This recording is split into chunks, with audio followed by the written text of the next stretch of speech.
nandito ako sa Astoria Hotel. Since sabi ng Mother Earth ko that I have to here. Actually, ako ang gusto pumunta dito. Hindi pa tapos ang activity nila. So, don't lose to. I ordered buttered chicken and pancit potato and also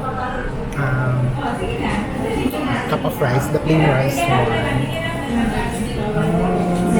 I think that is it. Pakita ko sa kanya. This is their restaurant. So may decor ng Chinese New Year. So see. Chinese New Year. Hindi ko alam bakit may naka-buffet. But siguro sa morning, the morning, yung mga guests nila. Kasi ito na ang resto nila.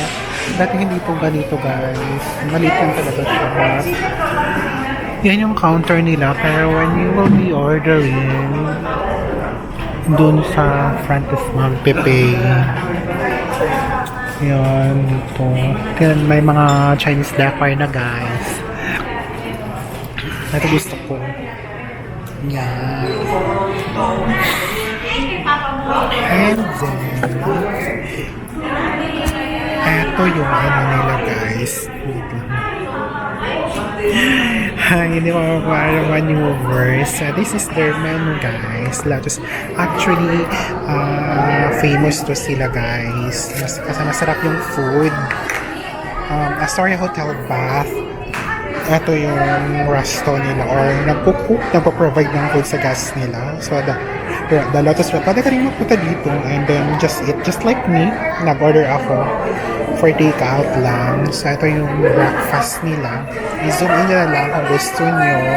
And they have a lot of choices. Hindi ko alam kung madaming kumakain. Pero ang alam ko guys is masarap food nila dito. Ito yung veggies nila. Veggies nila. Sorry. Veggies nila guys. So, try ko.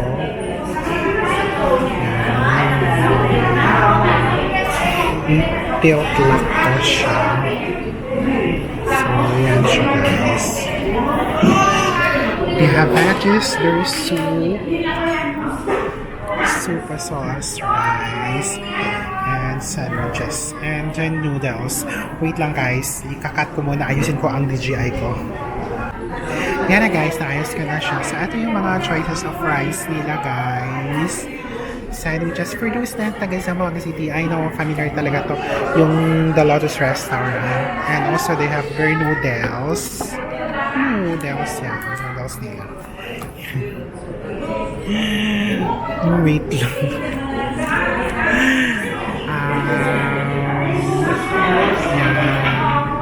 This is their noodles. Noodles nila. Chicken sandwich. Masarap yung clubhouse nila dito guys. 200 pesos. Ay, 200. Pero malaki yan siya guys. And also their chicken. So, masarap yung chicken nila dito. In-order ko ngayon is the buttered chicken. Yung beef, masarap din. Actually, masarap food nila dito. Cheaper siya. Tingnan nyo, quite cheaper. Pero I know malaki yung surveys nila. Yung mga seafoods nila, of course, mahal. Quite mahal, but affordable naman siya, guys. And also, they have the lapu-lapu. Fish and shrimps. Affordable naman. And also yung mga kilawin nila guys. So, may squid adobo silang tunay. And pag vegetarian ka, they have. So, meron silang vegetarian noodles, vegetarian menu. May choices pag di ka kumakain ng meat. Also, they have dessert and mga liquor nila, beverages. Magkano ang Coke Zero? 70 pesos yung Coke Zero nila dito. Lalaro sa 60 to 70. Nasa picture nila is 230 pesos. Yung cakes nila, yung nakikita nyo yung Fuji Denso. Yan, yung Fuji Denso na yan. And, saan ba yung Fuji Denso? Ito, Fuji Denso. Yeah, they have cakes. Yun. Ito yung, ano nila, grounds nila na resto. Yan.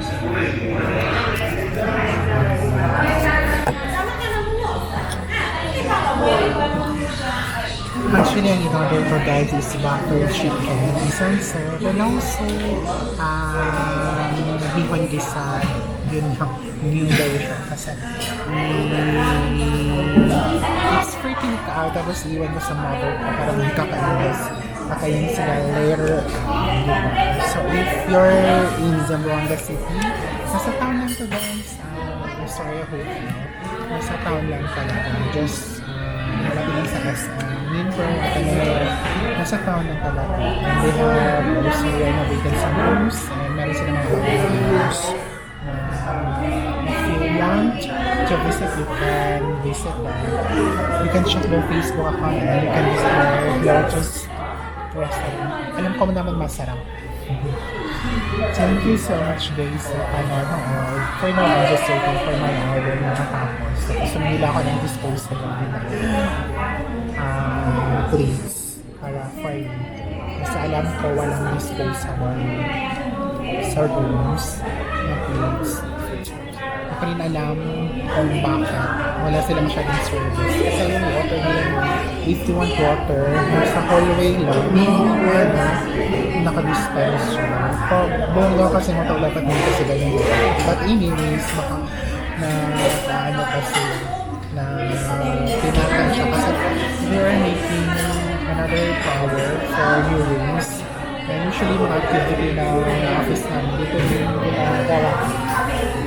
Last time, sarap naman ng food, yung pormelada. For now, I'm just waiting for my order to be served. Tapos after, alis ako. I hope mag-enjoy na din sa vlog. And then, if you visit Zamboanga, you can pass by here. Maraming salamat sa panonood. Bye!